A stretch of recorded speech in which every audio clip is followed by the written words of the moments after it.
Gators Breakdown, because there's never a dull moment in Gator Nation.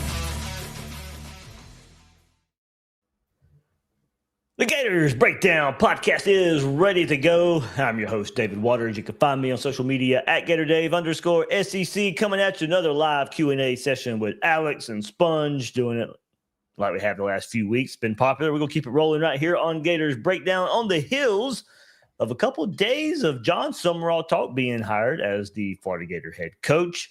Alex and I were in Gainesville yesterday, sitting beside each other, listening and taking photos and doing all kind of video stuff for the TV station there. So it was pretty cool to see right there, being in the same room, Jon Sumrall there. So we got some beautiful photos to share while Alex was there in Gainesville at the airport as well, with Jon coming off the the tarmac there. So some good stuff to get into.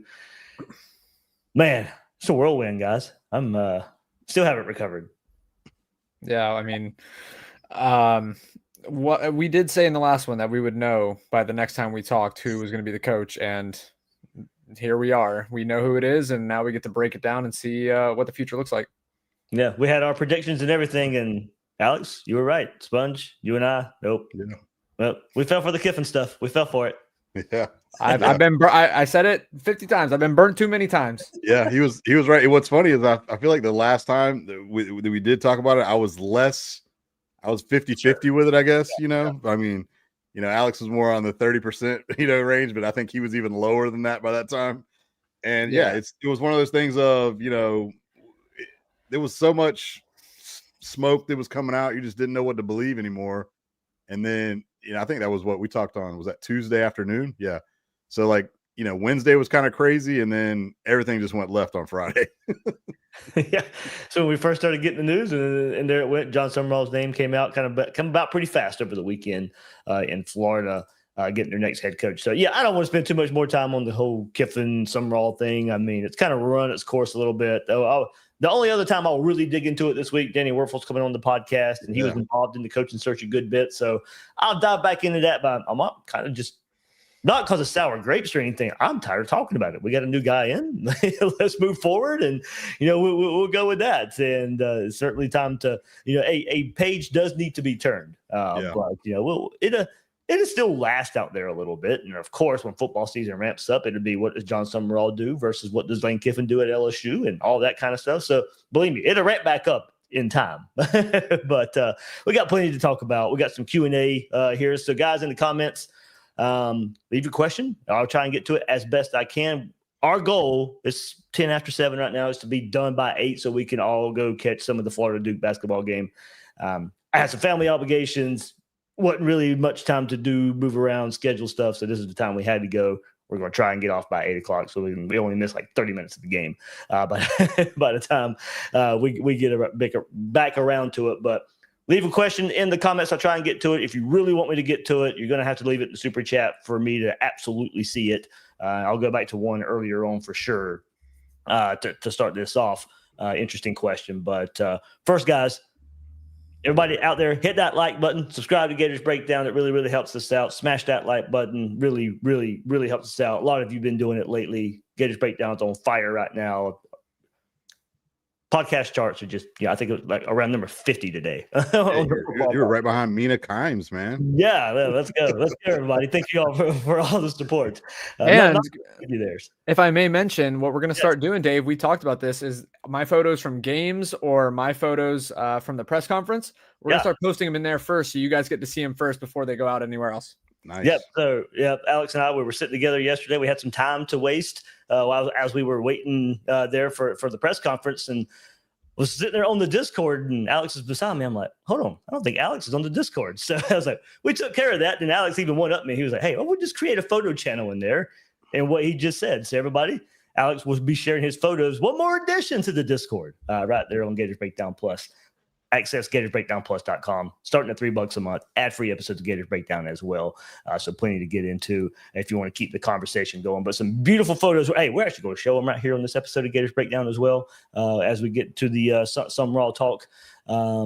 So before I do get to the first question, I do, guys, to move forward a little bit, initial thoughts of Jon Sumrall, the hire, And then did your feelings change after he stepped up to the mic yesterday and talked to Gator Nation for the first time? Sponge, you want to start it? Yeah, I'll go. I'll kick it off. Again, we all were dead set that we wanted Lane just because we kind of knew what kind of offense he could bring. And what we've been lacking so much of. That's why we were so highly on him. And then, we always talked about, okay, well, if Lane doesn't come our way, who's kind of like the next in the pecking order? And then we all shot off that Lincoln Riley was probably the next guy, Kenny Dillingham, some of those guys, so we were kind of then, okay, well, what if that doesn't happen? And we even talked about a little bit like Sumrall because his name got brought up, a week prior. And it's not like I wasn't necessarily in love or out of love with him coming in. It was just, if we fall down to this level, it's going to be one of these coaches that we kind of maybe not really love, like a Eli Drinkwitz, like a Alex Golish, like, so it was kind of like, okay, who's the next best guy? So first, right off the rip, I wasn't in love with it, but I mean, I wasn't like, okay, let me sit back, get my 3,000 feet, 30,000 feet. Let me look at it from above and sit back. Obviously yesterday, everybody's like, everybody wants a press conference, blah, blah, blah, blah, blah. But I am kind of excited about it because I had listened to some of the stuff he said previous before he was, even, mentioned as, being a candidate. And I'm more so fired up because we just have a new lease on life. So it's like, turn the page, fresh, all that good stuff. We're new and fresh. Let's go from here. And like you said, let's all work together. Let's all, be on one accord. And, it's a fresh start. And hopefully, he brings the energy that I really like. Obviously, all of us talked about how Billy's, demeanor is so boring and blah, and trust the process and all that yada, yada talk that it's like, shut up, buddy. I know coach speak. And it's like, but his is like to the extremities of like, dude, we get it. So this guy, he brings the energy, he brings the passion. He's obviously got some good backings from like Urban, Steve, Danny Warfel, like you said, is coming on, and he was heavily involved in the process. So yeah, I'm kind of excited about it now, and I'm ready to get rolling, and I'm all the way with him now. So let's do it, man. Yeah, I mean, for me, I really hadn't dug too much into him. And by the way, I'm sorry I look like I'm on fire right now. I don't know why my entire room is orange like this. I have a light pointing at that, and it turned me orange.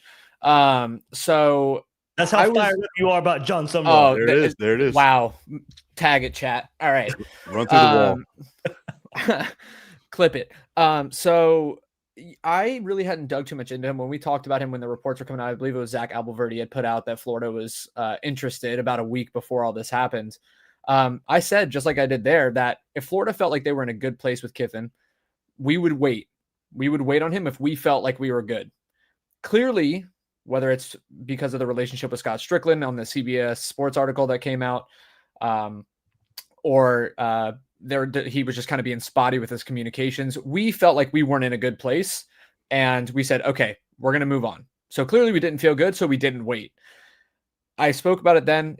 Jon Sumrall was not my first choice. I was looking for something a little bit more exciting. I feel like I haven't had that exciting hire that has really inspired me to watch Gators football. And so I was keeping my expectations low. When we heard like Lincoln Riley was probably not going anywhere. After that, I was really just kind of like holding on and seeing where things went. After we hired him, I definitely kind of like Sponge. I wasn't really excited about it. I sat back and I'm just like, this feels like another hire. Like the narrative was that, another G5 coach, the same record, basically the same bowl appearances, like everything just seemed the same as Napier, right? I hadn't really heard him speak, and I hadn't heard like his demeanor. I just knew that he had a very similar outlook as Napier did. So, and apparently like the same suit and tie that Napier wore off the plane. Which I'll have to. If you're on the YouTube version, you can see the photos. So. I'll have to go back and find Billy's, but he wore almost the exact same thing. So I don't know if you rented the suit from the same guy.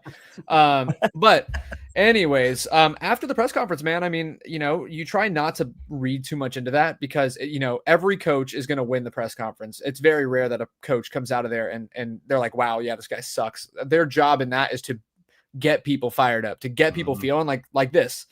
So for me, I'm tempering my expectations. I like the guy. I like the energy. He's talking about drinking beers on the beach when he's getting calls from coaches to come come coach, and he seems like almost like a bro, like a guy you want to go and have a beer with and hang out with. Whereas Billy's like the guy you feel like you fall asleep at the party because he's telling a long story about philosophy, like I don't even know the word I'm looking for, philosophical stories or whatever. He feels like a cool guy who you want to hang out with. So I mean, I'm excited about that. I am gonna keep my my expectations tempered, however. Yeah, so this goes to one of the first questions we got even before we went live, and Mac Attack, I think 87 says, and both of you guys kind of spoke on this for a second. Can we get one splash hire, or is there not any out there? That was one storyline that we brought up with the whole time. The Spones kind of brought it up, about having the sights set on Lane Kiffin and it not being Lane Kiffin. I don't know how much Lincoln Riley, really was in play or not in play, but that was one reason a lot of people were hung up so much on the Lane Kiffin side of things, because that was the splash hire, and it almost really was only the splash hire that was out there. It was the runaway candidate that had the most proven production out there, and it really was. So that was the splash hire in a lot of people's eyes, if you want to define it that way. Some will say, now, if you take the Florida angle away from this and Jon Sumrall, that he was a splash hire. He's supposed to be the next big thing. He's supposed to be the next big thing for Auburn, for maybe Ole Miss. A lot of people, now granted, we heard this 4 years ago too with Billy Napier. He's the next big thing. He turned down this job. He turned down that job. He was waiting for the perfect job. He gets the Florida job. It didn't work out. Some of the same storylines here with Jon Sumrall. But yeah, honestly, there just wasn't really that many splash hires out there. There's a little projection and a little bit of reach there. So if you're talking about just the Lane Kiffin angle of that, yeah, Florida didn't make the splash hire. But beyond that, at least the attainable ones and where it was blasted that this guy is actually available and you can come get this guy, or he might be your next head coach, there really weren't any past Lane Kiffin. Yeah. And I'll also mention, I'm trying to figure out the way to word this. I don't want everyone out there to think every G5 coach is made the same. And I have tried to turn that narrative around because, like he said, there's multiple really successful G5 coaches, especially Curt Cignetti is the most recent example. So you can't compare these guys, even though the records are same, or very similar, the Sun Belt, whatever, American Athletic, all that feels very similar, feels very, common for us. We need to allow him the opportunity to show us if he's different or not. Yeah. So I would encourage everyone to be patient, not for years. I'm talking about be patient until the season starts and we see the product on the field. If we see that and we're beating a cupcake by 14 points, then we can have some problems. There's no excuses this time around of, we got to wait 4 years to get your guys. We need a production and we need it now. And so just wait till the season starts and then we can talk about the guy. Sponge, here's one comment of this. And I like this, and maybe you could play off of it. Big Mike Waters says, we got not only a splash, we got the wave. Oh, there you go. Hey, good play on words there, Mike. Yeah, we got the blue wave. Yeah. No, I again, the splash hire was Lane, and we talked about it last week. If we don't get Lane, what is the next best thing? And we all came to the conclusion that it was probably Lincoln Riley. But was Lincoln Riley even attainable? Right. Did we even want him? All that stuff. So then it was like, okay, then we all felt like we might be a little disappointed. So, and I think that's what happened is like we all kind of set our hopes up so high that, we got let down a little bit. But like I told you the other day, I'm like, if this guy was who Auburn really wanted, if this guy is who Ole Miss really wanted, if they were going to get screwed in the whole Lane deal, then I'm kind of glad we pivoted enough to be able to get this guy. And yes, he's totally different than Billy. And so, yeah, we need to temper our expectations, but hold them still high. Like, hey, you retain this roster, you make some moves in the portal. This team is still, if you're able to keep this roster in check, which I hope he's going to be able to do, and you make a few additions here and there, this team, we said this is not a 4-8 team. They played way down to the level of where they shouldn't have been playing this year. Maybe they should have won 7 or 8 games. Maybe they weren't that 9-3, 10-2 team like we had hoped they were going to be. So again, my expectation right now, even off the rip, is you better win 7 or 8 games at least, and then be competitive in some of those big games against the Georgia and, the Ole Misses or the Texases who you got next year on the schedule. And, we got to just say, hey, the good part is, guess what? He's not like Billy, because guess what? He's not calling the plays. So whoever we talk about here in a little bit, maybe some of these OCs coming in. We got some questions about that. And also, I feel like he's going to delegate. We hired a decent defensive coordinator today. Right. So he's not even calling the defensive plays. That's what I'm saying. So he's going to probably have his major influence on what kind of defensive style he wants to run.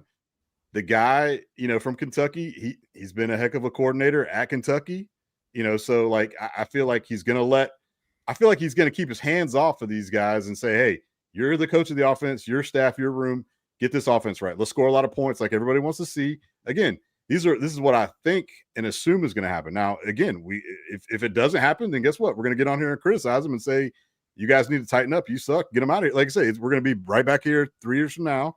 But again, the good part is here's my whole thing. I was talking to one of my buddies today is think about at least the invigoration that we're feeling right now versus what they're feeling in Tallahassee, dude. I mean, it's almost pathetic even after we beat them BTA on Saturday, and just listening to how, Mike Norvell is like, he sounds so sad, man. And it's like pathetic, dude. So it's like, they have nothing to look forward to whereas at least, we've got new vision.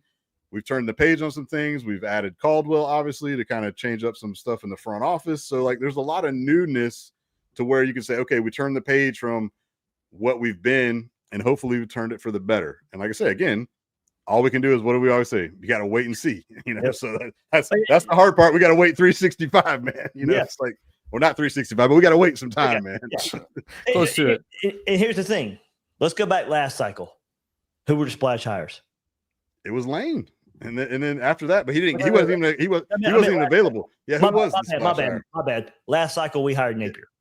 Brian Kelly. Brian Kelly from Notre Dame to LSU. Yeah. And he's fired. Lincoln Riley to USC. They're still wondering if it'll work. Those were the splash hires. Now, Florida didn't make the splash hire then either, and it didn't work. So, it didn't, because you didn't make the splash hire doesn't mean it'll work either. But we did see where people thought it was a can't miss hire. Tom Herman years ago. Yeah, he was can't miss. He was the can't miss guy. He was the big splash guy. He was the guy coming underneath from Urban Meyer. He was the next big thing. And nope, it didn't work. So, that doesn't mean this will work. That doesn't mean it won't work. But the splash isn't always a guarantee. Right. That's, we might have to maybe talk ourselves out of that a little bit too with the whole Lane Kiffin sweepstakes and missing out on him. But there we go. As far as splash goes, there's the storyline of that one. So let me see. There was a couple more in here. Well, already brought it up. So it was, Alex, by the way, great photos, dude. Thank you, man. It was fun being in there. And by the way, I'm forgive me if there's any audio coming through. I'm trying to mute. I'm pulling up the Gator game on my other monitor just in case so I can keep tabs on it. But it was cool being in there. It's always fun being in the press conferences, and it's different than seeing the press conference on YouTube because you really get a feel for the guy. And I really wanted to tell, and this is actually probably a good time to mention this, to focus on the Gators. I have a really, really quick story to tell, which is, like you said, I went to the airport. I got there a little early. I was sitting in the waiting area at the University Air Center, and this gentleman sat down next to me, and I heard him speaking about, he lives in North Georgia. He was talking to Steve McLean. And when Steve left, I said, I heard you're in North Georgia. And I was like, oh, my dad lives up there. And, if you ever go up there, you should look him up and meet up. Ended up talking with the guy for probably 15, 20 minutes, told about my background in Gainesville and how big of a Gator I am and a fourth generation and all that stuff. And the guy, was really enjoying the conversation, and I was enjoying it the same. And he goes, well, I'd love to stay in touch with you. Can I give you my number? And I was like, sure, let's stay in touch. Types up his phone, whenever gives me the number. And then I look at my phone, and he had entered his contact. I'm speaking to Jon Sumrall, John's brother, the entire time. And I'm sitting there going, oh my gosh, I had no idea. So incredibly genuine guy. He was talking about how much, Jon's excited to be here. And like, you could tell he meant it. And like the family, I sat next to his dad and spoke with him a little, like they're just a really, really nice group of people. So I hope it works out, man. They're good people. Yeah, good stuff. Getting those photos there. It was funny though, because you and I were talking beforehand. I was like, "Look, I got to move a lot of things to get down to Gainesville." And then you weren't sure you were going either. So I walk into the press room. And I was like, "Oh, hey, there you are. There you are. Yeah, we made it. We made it."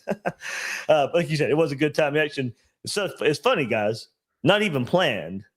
Two opening press conferences for both coaches, last two, Billy Napier, Jon Sumrall, that Alex and I just end up sitting beside each other. Yeah, wild times. And we made the documentary on the first one, so we got to up that now. Yeah. Whatever it is, Netflix, whatever we had. Yeah, it's got to be better. Got to be better this time. All right, good stuff. This is what I was looking for. So this is from Billy's press conference. If you look at the suit, that's pretty similar, guys. Pretty similar.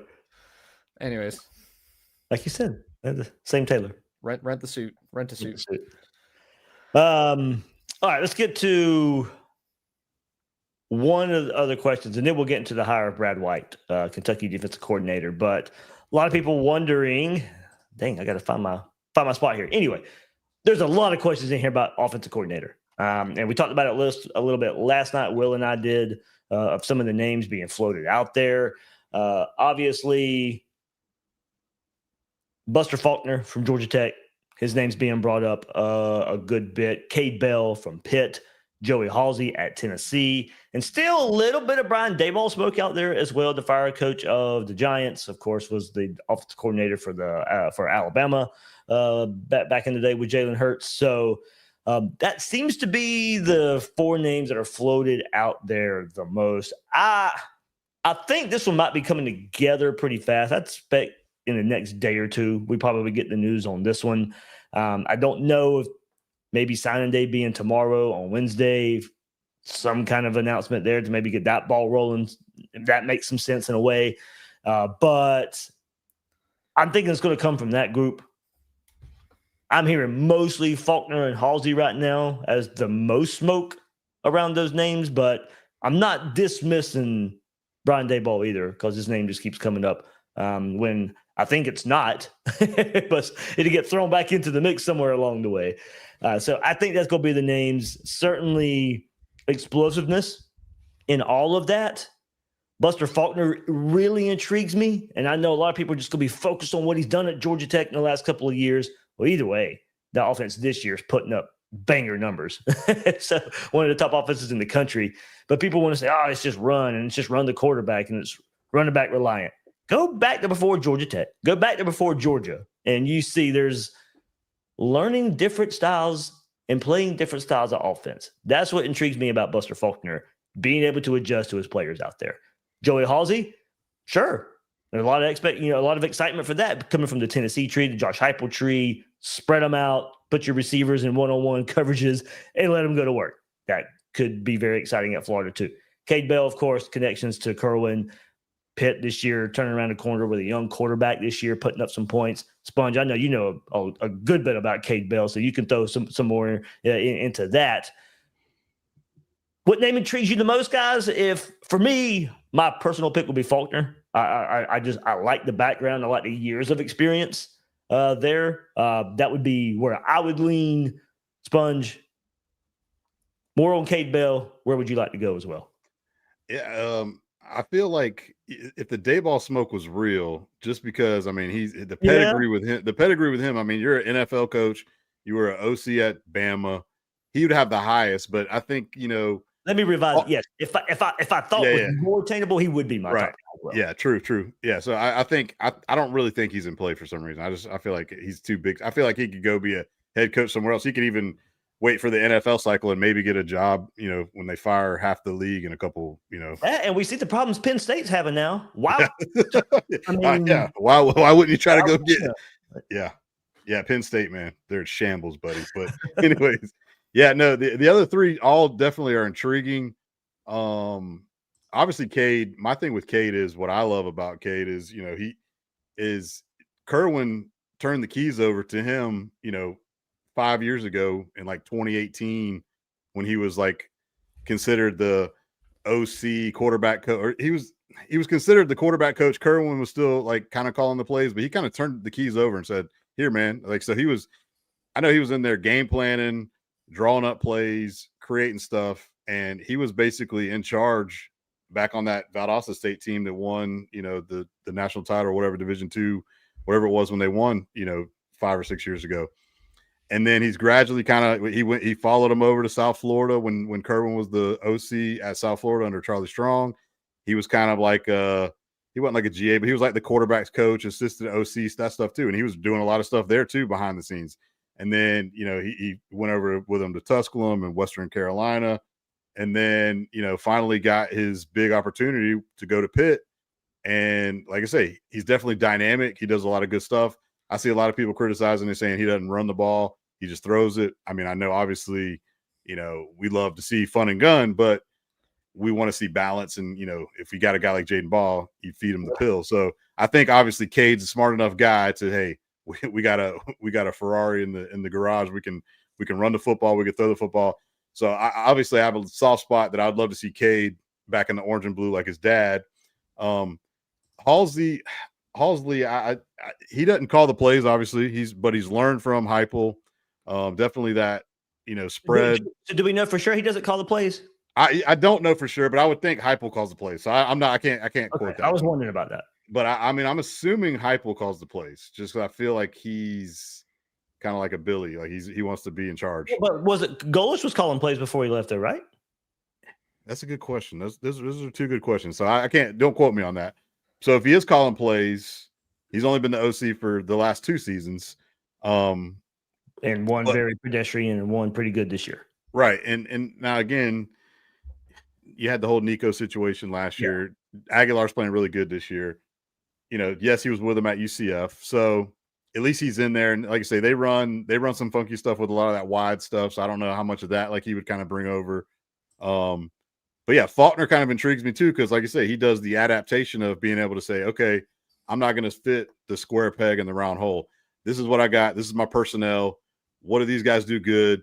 This is what we need to do. Let's like we always say, let's put your best players in your best spots, and let's let them do what they do. Not you're going to do this, and this is what you're going to do because this is my offense. And if it doesn't work for you, then you're just going to run east and west, Trey Wilson. So it's like, let's like I say, we'll find out one of these guys could be the guy. But I mean, I'm intrigued by all 3 of them because again, I don't know like going back to the splash, like there's no like, oh my God, this is a home run slam dunk, OC. You're kind of like a lot of these other OCs are now getting head coaching jobs, like the Will Steins of the world, like.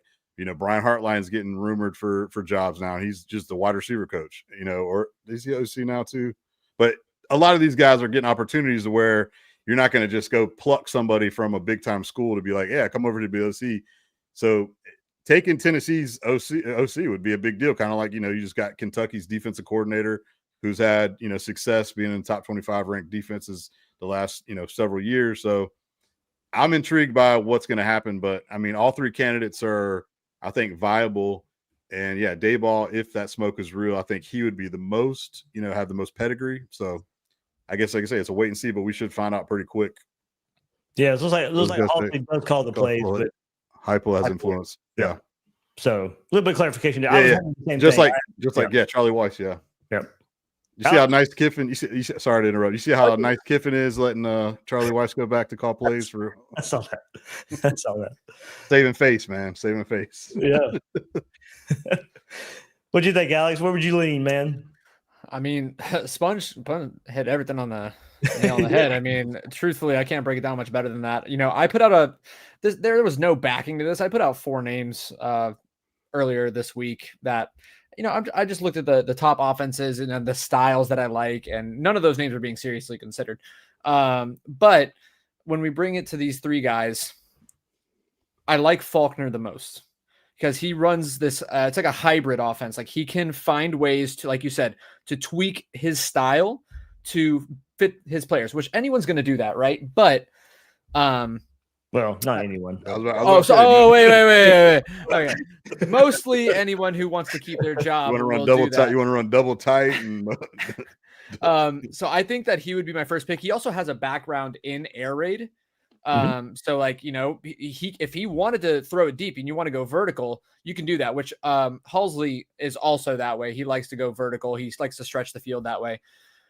I also really do like Cade. He's got up-tempo, fast-paced offense, and he's also a young guy. He's 32. Yeah, he's the youngest out of all of them. Yeah, he's very young. He's my age, which makes me think like, damn, I really could have had a career. We're failures. Yeah, you don't know how many times I'm sitting there watching football and I'm like, oh, they're gonna run this play, and then they do it, and I'm like, wow, defensive coordinator here. Anyways, so they all have admirable qualities. Cade, I actually do like the fact that he's young. However, there's a lot of people that would probably be concerned with that because you're looking at experience as well. So I think that there's a fine balance. Way, I think he's pretty young. I think he's like 36, 37. Yeah. Okay. Yeah, I'll look it up. I think he's really young, I guess. He's 30. He's 39. He's 39, and Faulkner is 44. Yeah. Faulkner's 44. Okay. Yeah. Halsley's 39. 39. Okay. Yeah. There you go. Well, I guess I'm 42, so I call it young. Yeah. So yeah, anyways, just to wrap that, I mean, I like all three names. I'd probably put Halsley last in my three. I'd be happy with Bell or Faulkner being like the slight edge in my book. Good deal. We'll get to some more comments in there, and we'll talk to hire Brad White as well, the Kentucky defensive coordinator coming from there, now coming to Gainesville. Staying in the SEC, Mark Stoops gets fired, opens that up. Didn't take long for Jon Sumrall to make that move. But before we do, everybody, hey, you don't have any more Gator games to bet on, but championship weekend, this weekend, go get in the action there at MyBookie.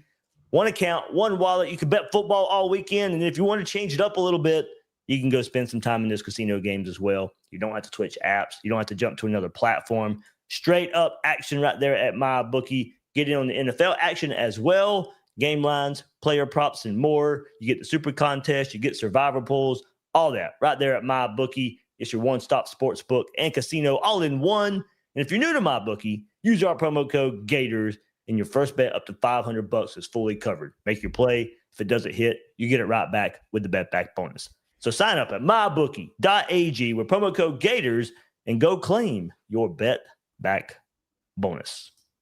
All right, guys, let's see. A couple more comments here. Got some new members hopping on board, everybody. Thank you so much with Dalton, Big Mike Waters. Dex Max says, without a doubt, Florida has the best running backs coach and running back recruiter in the country. Needs to be retained 100%. We'll see. Jabbar Jalouk, and we'll see what first got to see what the offensive coordinator hire is, and then I think you go from there. Does anything with the off-field incident, or I guess on-field incident with LSU and him get suspended, does that play into whether you keep Jabbar Jalouk or not? Absolutely, you cannot question his productivity of producing some good running backs out there for the Florida Gators the last few years. Certainly would make a lot of sense if he stayed on board, but we'll see what kind of offense Florida brings in at the same time. Big Mike Waters comes back. Don't put Billy Stink on John. Fresh start. Let's go Psycho Johnny in the swamp, baby. And then RK Wood says two things. Lane disgraced himself, showed his true colors when he left Ole Miss. Werfel vetted Sumrall, so it feels solid. Go Gators.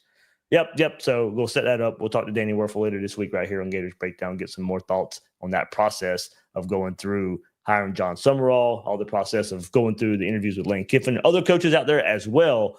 So way to kind of just as much as he can, a peek behind the curtain from the very involved Danny Werfel on this one coaching search. So this doesn't make any sense to me. I was asked about it this morning on the Bill King Show. Another comment in here. I just happened to see it. J Money the Last says Ball's going to Georgia. Something's got to happen on their roster if that's going to be the case. Are they going to pay Nate Frazier, Chauncey Bowens, and Jaden Ball? And now you got this other kid, McCray, who got 15 carries last week. Yeah, so some things are going to happen on their roster. They ain't paying all those running backs. Yeah.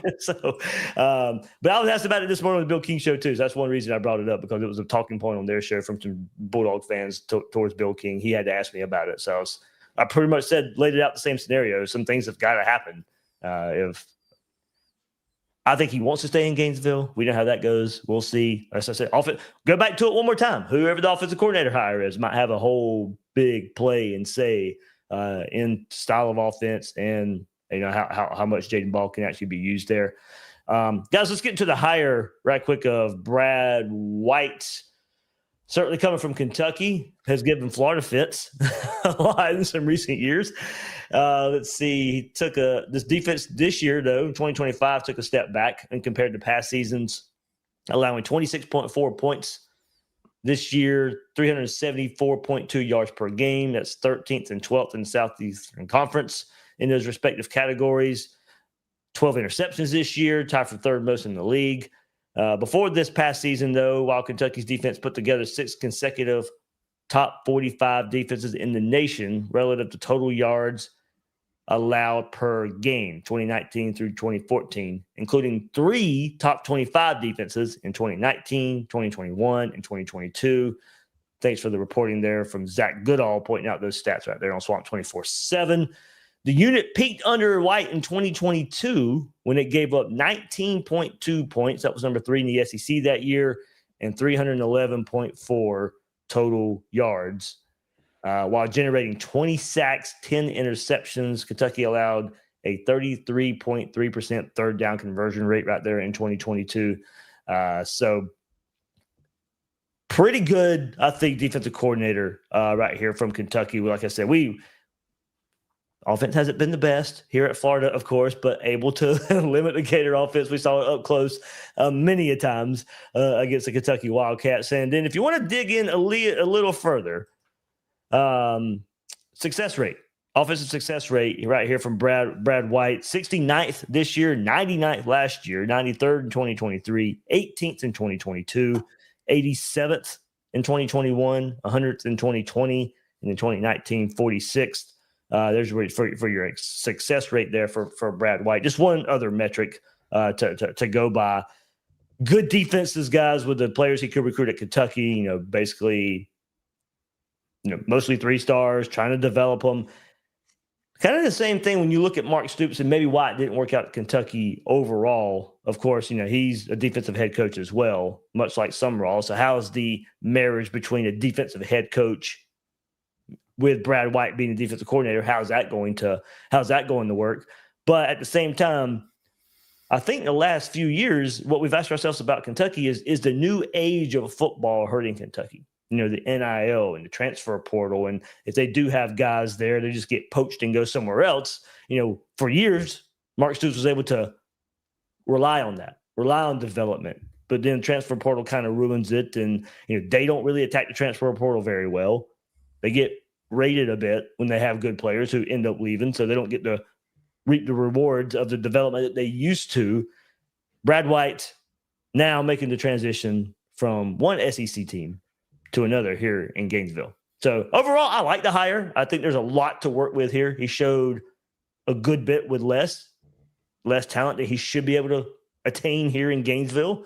So that's one check mark of being able to do some good things with a lower level of talent. Can that translate into being even better at Florida?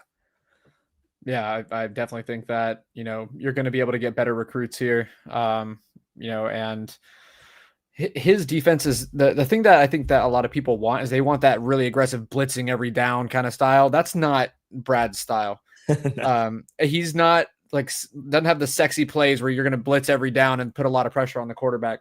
I think it was for the sack numbers, they always aren't the highest, but what he focuses on is coverage, heavy coverage, and forcing teams to not just throw the quick stuff, to actually make their guys work for it and go downfield.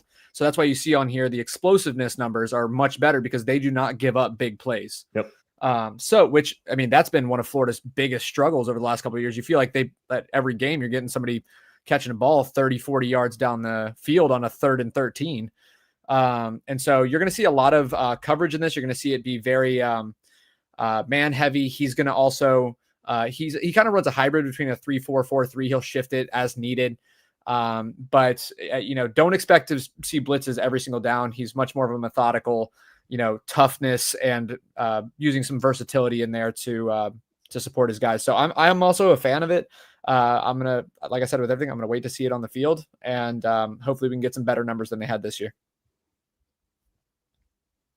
Yeah, I'm good with it too. I think anytime you have what's Kentucky's kind of staple been the last several years under, obviously, like you said, a defensive minded coach under Mark Stoops. So, like I say, it's Stoops' style of defense, his style. They mesh together. They work well with what they wanted to do. And like I say, they were successful, top 25 defense. I think 4 out of his 7 seasons is what we said.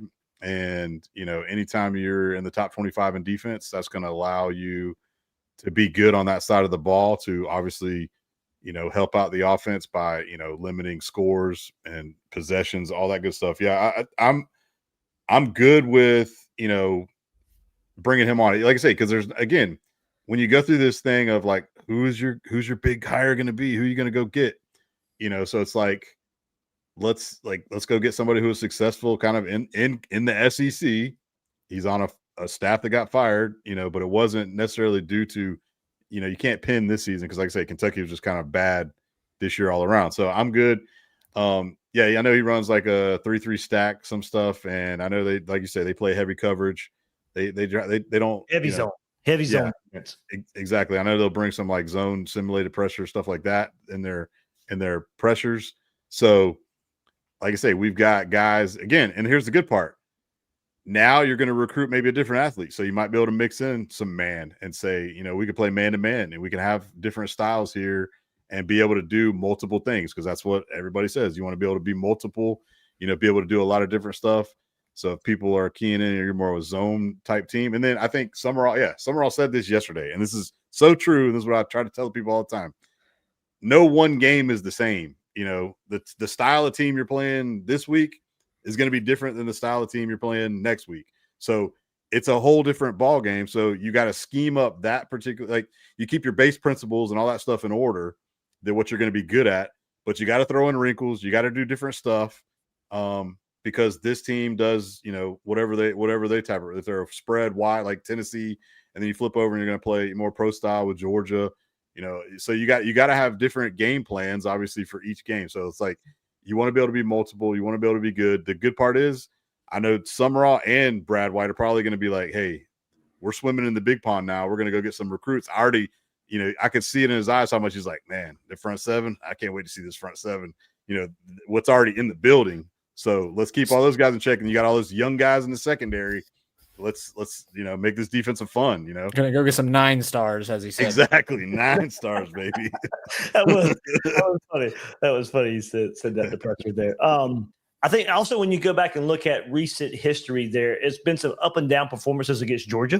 Right. There's been years where Kentucky's defense has done way more than enough. Yeah, for Kentucky to go beat a Georgia team, only not to beat the offense. And then the last 2 years, if there's been one defense that has stymied Lane Kiffin and that Ole Miss offense, the last 2 years, it's been this Kentucky defense. Last year getting the upset, and then this year being very close to getting another upset over Ole Miss. And so Brad White, and I do wonder how much changes being with a different defensive head coach. I think you kind of referenced it a little bit, but how much of that is Mark Stoops and his style and what he wants to do? Right.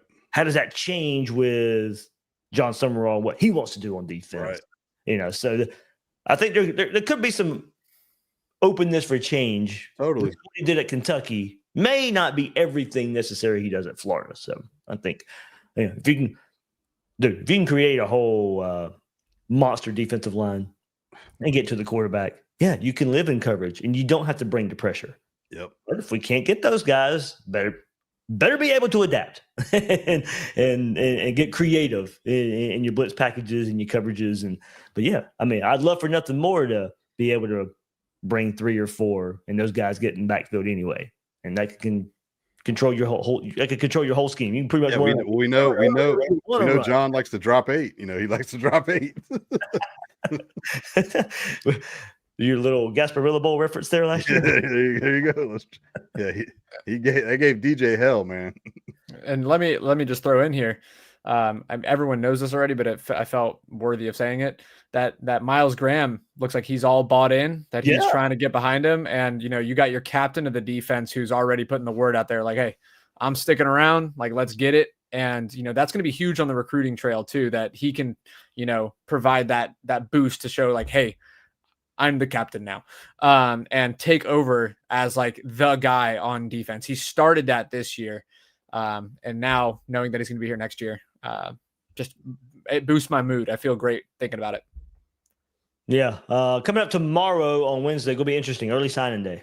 And I don't know what to expect. Honestly, some guys may be delaying decisions. I think what Carson Baker decommitted from Florida is going to delay now his decision. I don't think he's signing tomorrow either now. So, we'll see. It's kind of the world we're living in with this, with the coaching carousel right here the week of early signing day. And just kind of nuts. College, I know Sumrall talked about it yesterday. College football definitely needs another calendar. It's just ridiculous with all the player movement, player signing, as championship week and playoff is on the horizon. Top player in the class, Davion Gross. I don't know where I lean with that one. I'm not sure. You that highly of a ranked player. Is he sold on Jon Sumrall? Not a whole lot out there. We'll see where that one goes. CJ Bronan, I know, has kind of flirted with other schools, mainly Ohio State. In recent weeks, I think Jerayla McCoy came out with a tweet not long before we went live saying he's locked in for the class, so you're good there. Will Griffin, of course, I don't think you definitely don't have to worry about him going much of anywhere.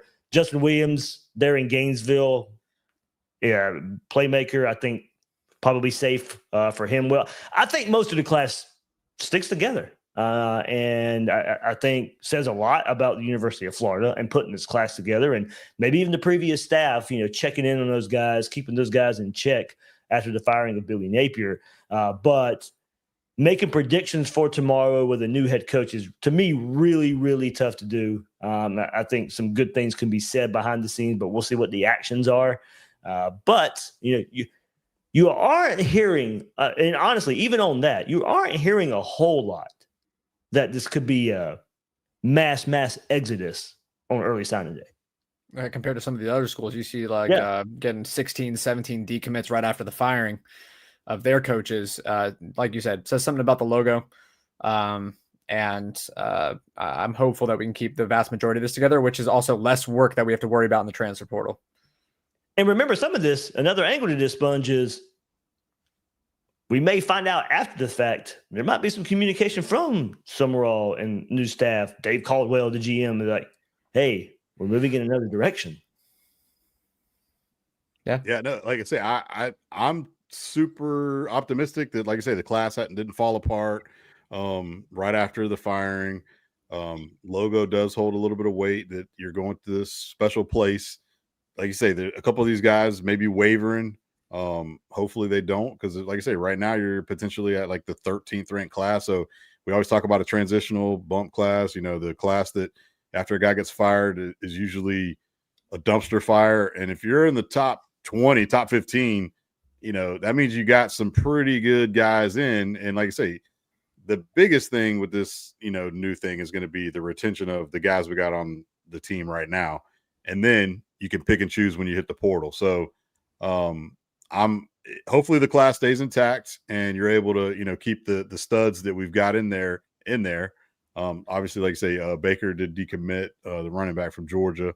But like I say, if you can keep the rest of the guys in tow, I don't think you're necessarily, because what are we gonna have to wait till February is the next window? So again, I don't know if, like I say, people might be delaying. That'll be the big question. Does some of these guys want to delay where they wanted to early sign to wait till February? It's like I say, what's crazy is some of these kids kind of already made up their mind where they want to be an early enrollee guy. Right. So they got to make a decision, so they kind of, you don't want to necessarily pigeonhole yourself to be like, well, I'll wait till February and sign, next month in 2 months, so hopefully we can keep the class intact. And like I say, then the biggest thing is roster retention, and then you portal out whatever holes you need to fill. So like I say, all this is, it's crazy how the wave comes and you just got to get it all done and go. So hopefully we get it done. Last two comments and we'll be done here. Junior comes in and chimes in. White hire feels solid. Which offensive coordinator y'all think will retain the most skilled talent on offense? Any worries will get killed in the portal by Lane? I'm not sure. I don't know who Lane would be targeting. Maybe, of course, Dallas Wilson and Vernell Brown III, I think, come up first, goes to skill talent at wide receiver. They were in the room yesterday with Jon Sumrall. Not the whole team was in there, just a few select players. Wilson, Brown, Lagway, who else? Alex Woods, Borreau. Yep, Lions. So yeah, those are the ones I remember seeing. You got pictures of it if you want to pull them up. You got the pictures on there. Yeah, I have to go back on that one and find it. But so those were guys in there. So I would think trying to show their appreciation for the new head coach at the University of Florida. So those guys, maybe I'm trying to connect too many dots, but Vernell Brown III, Dallas Wilson being in there, a good sign. I think Tramel Jones was in there. He was another one, of course. So yeah, maybe some positive news in that regard. So I don't know who would go hit the portal. I really don't. As far as the OC retaining the most talent, I don't. Faulkner's probably got the bigger name, if it's not Dayball. So, yeah, I'd go that route. Yeah, I don't think any of them like you're going to be like, oh, I'm not playing for this guy. I think they're all kind of on equal footing there. So I think you'd be okay. It's just, again, kids are going to want to leave. They're going to leave. You know what I'm saying? And it might not even be that they want to leave. They want the bigger check that maybe somebody else is going to stroke. So that's what it's going to boil down to. So if you want to, if we want to keep them, then, you know, we got to ante up. You know what I'm saying? Yeah, for sure. And then last one, Sam Adams says, Dave, any word on who may hit the portal? I kind of just went through that. Not really. I don't have much, honestly. On that, too, like I said, it's been a whirlwind. There's just so much to keep up with right now. So even if anybody sends me something right now, it's just like, all right, if I got to go confirm it, I've got to go talk to it. It's a process right now, trying to fit all this stuff in and put some content out there for you guys. But certainly another successful Q&A session right here. Alex and Sponge got some Gator basketball. Hey, what's the score right now, by the way? 19-17. Okay. Duke. Okay. There we go. So good stuff. I was about to pull it up right here too. So yeah. How's the guard play been so far? Well, I mean, I think Boogie and Xavier are like a combined 0 for 5 on threes. So okay. All right. Not good. More the same, I guess. Clav jars hit like 1 or 2. So that okay. All right. And same story, different week. Yeah. I hate to say it's this simple. We'll talk a little bit basketball just for a minute. I hate to say it's this simple, but get the guard play in order. I think this team will be okay. But 100%. That's a harder said than done. It looks like, or easier said than done. It looks like right now. Yeah, Hauck's the guy. Hauck's got 9. He's got 9 of the 17 already. So he's and Sabian just bricked another 3 right there. Sorry, literally hit the backboard, no rim. All right, there we go. That's what we ended with right here on this episode of Gators Breakdown. So you'll probably already know who wins this game by the time if you listen to this tomorrow and not live. But there we go. Anything else, guys? No, man. Excited for the coach. See what happens. For sure. All right, that'll do it for this episode of Gators Breakdown. For Sponge and Alex, I'm David Waters right here, your host. That'll do it for this episode of Gators Breakdown.